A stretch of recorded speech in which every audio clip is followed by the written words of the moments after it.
धीरज sir commerce classes में आपका हार्दिक स्वागत है। आज का हमारा टॉपिक है इनकम टैक्स और इनकम टैक्स में हम रेसिडेंस एंड टैक्स लायबिलिटी की जो वीडियो आप लोगों को हम कंटिन्यू दे रहे थे उसमें हम लगभग क्वेश्चन नंबर 7 तक की वीडियो आप लोगों को दे चुके हैं, जिसमें हमने रेसिडेंस का जो स्टेटस है, कौन रेसिडेंस है, कौन नॉट ऑर्डिनरी और ऑर्डिनरी रेसिडेंट है और कौन नॉन रेसिडेंट है, इनके बारे में बखूबी आप लोगों को बताया है। अब हम उससे रिलेटेड क्वेश्चन नंबर 8 पर पहुंच चुके हैं, तो चलिए शुरू करते हैं क्वेश्चन नंबर 8। और क्वेश्चन नंबर 8 और 9 दोनों को समझेंगे और जानने की कोशिश करेंगे कि क्वेश्चन नंबर 8 और 9 में आखिर 3 प्रकार की कैटेगरी के जो लोग हैं, रेसिडेंट, नॉट ऑर्डिनरी रेसिडेंट और नॉन रेसिडेंट, इन तीनों में कितने कितने रुपए पर किस कंडीशन में टैक्सेबल अमाउंट निकल कर आता है। तो एक एक पॉइंट क्लियरली समझेंगे। आइए देखते हैं numerical problem residence status and tax liability के बारे में। यहाँ पर आप देख रहे हैं question number 8 residence and tax liability वाला चैप्टर है इनकम टैक्स में। इसमें हम क्वेश्चन ऑलरेडी पहले से ही बनाते हुए चल रहे हैं और यहाँ पर हम क्वेश्चन नंबर 8 पर पहुँच चुके हैं। तो यहाँ पर है mister Hukumchand Jain, an Indian citizen left India on 1 June 2021 for rendering services in Pakistan in a private concern. He came back to India on 1 February 2022, यानी 1 जून को ये गए और ये 1 फरवरी को वापस आए। इसका मतलब है कि ये लगभग वहाँ पर 7 महीने रहे हैं।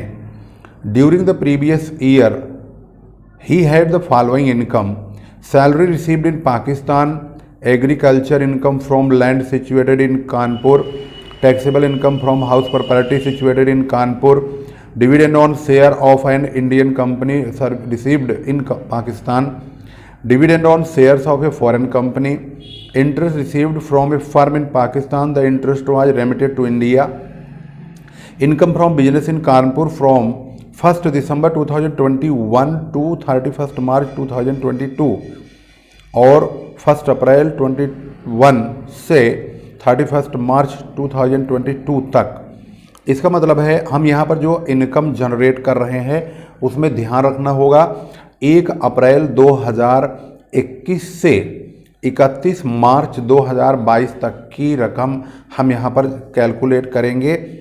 और क्योंकि इन्होंने बोला है कि determine the residential status and taxable income of mister Hukumchand Jain for the assessment year 2022 और 23।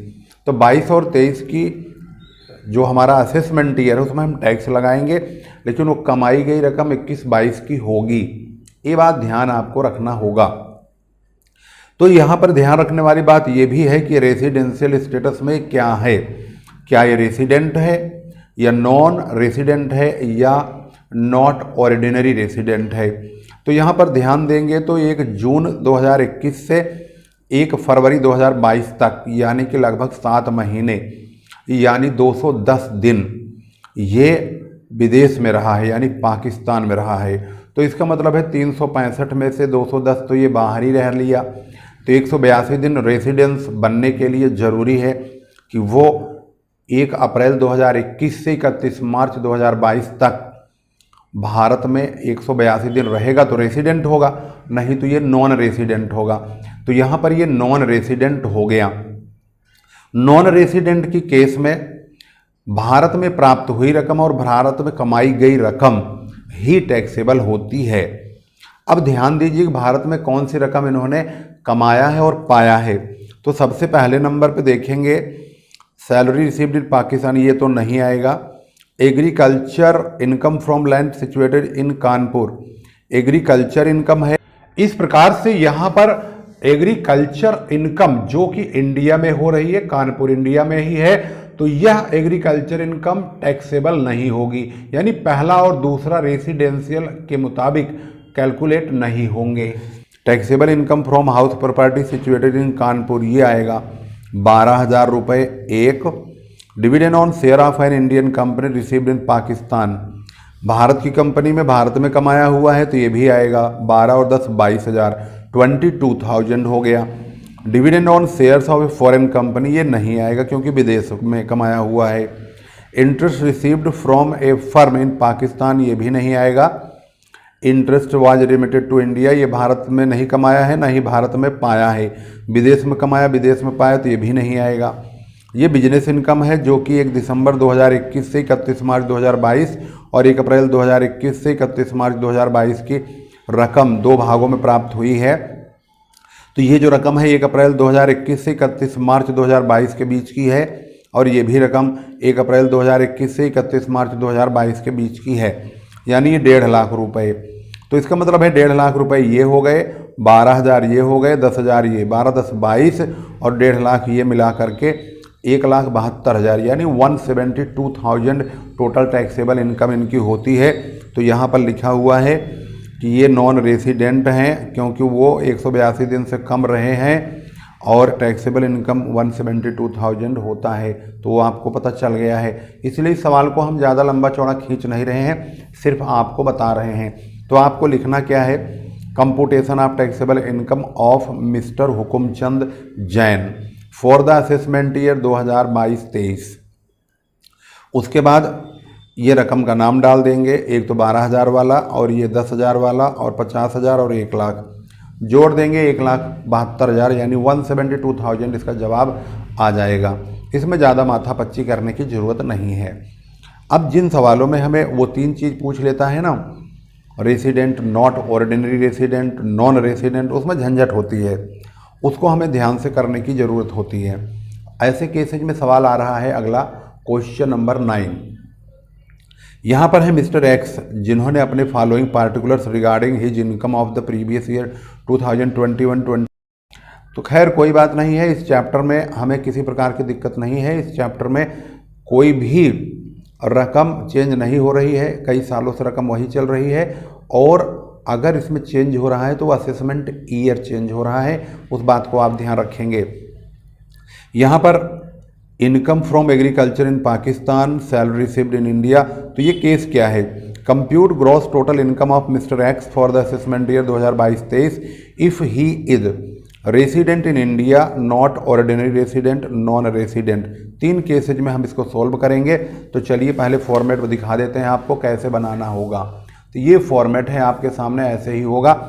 Computation of taxable income for the assessment year 2023-24, particulars of income resident rupees, not ordinary resident rupees, और नॉन रेसिडेंट का rupees यहाँ लिखा जाएगा।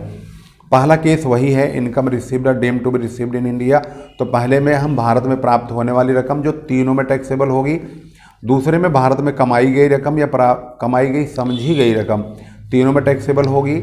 और ये विदेश की इनकम जो कि बिजनेस से या प्रोफेशन से अर्न की गई हो, कमाई गई हो, बिजनेस विदेश में ही स्थापित नहीं हो बल्कि बिजनेस का कंट्रोल भारत से हो। अब प्रोफेशन से कमाई गई रकम विदेश से हो लेकिन वह प्रोफेशन इंडिया में स्थित होना चाहिए। तो ये 2 रकम जो है 2 जगह पे टैक्सेबल होगी, रेसिडेंट और नॉट ऑर्डिनरी रेसिडेंट। और ये लास्ट वाला है, भारत में नहीं कमाना होना चाहिए, विदेश में कमाना और विदेश में ही पाना होना चाहिए। यानी कि जो रकम यहाँ पर आएगी वो भारत के बाहर कमाई गई हो और भारत के बाहर ही प्राप्त की गई हो। अब हम सवाल के मुताबिक इसके डाटा को, इसको अमाउंट को फिल करते हैं। तो अब आपको दिखाते चलेंगे। सबसे पहले नंबर पे है income from agriculture in Pakistan. तो पाकिस्तान में एग्रीकल्चर की इनकम है तो भाई विदेश की इनकम है, विदेश में कमाया है और विदेश में ही पाया है, तो ये चौथे में आएगा, यानी यहाँ पर आएगा income from agriculture in Pakistan. ये हमने सिर्फ एक कॉलम में डाला है क्योंकि इसमें निशान एक कॉलम का ही लगा हुआ है। इसके बाद आप देखेंगे दूसरा point, salary received in India. जैसे ही रिसीव्ड इन इंडिया वर्ड आ गया हम तुरंत फर्स्ट में डाल देंगे 1,20,000 रुपये। ये रहा फर्स्ट। आप देखेंगे तो salary received in India for service rendered in USA, विदेश में इसने सर्विस दिया है, लेकिन क्योंकि सैलरी रिसीव्ड इन इंडिया, तो यही वाला केस रिसीव्ड इन इंडिया वाला है, तो तीनों में डाल देंगे। इसके बाद income from business in India, business की इनकम है, यही कमाया हुआ है और ये रकम है 1.5 लाख रुपए। तो इंडिया की जो कमाई हुई रकम है वो ये है, दूसरा हेडिंग है इसकी, और ये income from business in India 1.5 lakh रुपए तीनों में डाल देंगे। इसके बाद चौथा पॉइंट है dividend from A domestic company, Bharat में जो कंपनियां हैं वहां से डिविडेंड प्राप्त हुआ है 3600 का, तो ये भी भारत की कमाई हुई हो गया, तो यही सेकंड में आएगा क्योंकि सेकंड वाली हेडिंग भारत में कमाई हुई ही है। इसके बाद है income earned and received in Pakistan, fix deposit recurring वाले का पैसा है ये 15,000 रुपये, तो विदेश में कमाया, पाकिस्तान तो हमारे लिए विदेश ही है, विदेश में कमाया, विदेश में पाया 15,000 रुपये, ये लास्ट में आएगा चौथे कॉलम में। Income earned and received in Pakistan 15,000, और चौथा वाली जो हेडिंग है उसकी रकम सिर्फ रेसिडेंट में ही टैक्सेबल होती है। इसके बाद है income from business in Sri Lanka, Sri Lanka भी विदेश में ही है लेकिन इसका कंट्रोल इंडिया से होता है, 35,000 रुपये की है।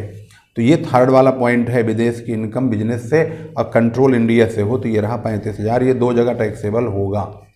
इस प्रकार से हमने इसके सारे अमाउंट को भर दिया। इसमें ज़्यादा से ज़्यादा 6 जो है पॉइंट्स दिए गए हैं, 6 पॉइंटों के हिसाब से हमने इनका रकम भर दिया है। अगर हम इनका टोटल करते हैं तो 1,20,000, ये 270 और 373 यानी कि 273 600 हो गया। 273 में 35,000 और जोड़ देंगे तो 3,08,600 होगा, और ये 65,000 और जोड़ देंगे 3,73,600 हो जाएगा। इसका मतलब है कि इसकी जो टैक्सेबल इनकम है वो आसानी से कैलकुलेट हो गई है, उसकी रकम मैच कर लेते हैं बुक से। और यहाँ पर आप देखेंगे 3,73,600, 3,08,600, 2,73,600, आंसर बिल्कुल एक्यूरेट मैच हो चुका है, इसको आप देख सकते हैं बाकायदे।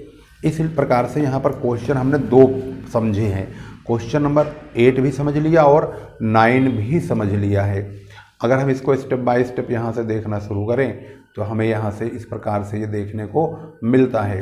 वीडियो शेयर जरूर कीजिए सवाल को समझने के बाद। अगर आपको वीडियो अच्छी लगती है तो लाइक जरूर कीजिए। वीडियो कैसे लगी यह जरूर बताइए। आप अपने व्यूज़ अपने कमेंट में बता सकते हैं कि आपका नज़रिया कैसे रहा है इस वीडियो को देख करके। अगर इसमें किसी प्रकार के मॉडिफिकेशंस या अन्य किसी प्रकार की रिक्वायरमेंट आपकी है और आपको ज़रूरी है कि वह चीज़ आपके पास वीडियो में मौजूद हो एजुकेशन से संबंधित, तो आप अपने विचार अपने कमेंट में ज़रूर बता सकते हैं। उस पर हम पुनः विचार करेंगे और वैसा ही वीडियो आपके सामने आपके समक्ष ज़रूर पेश करेंगे।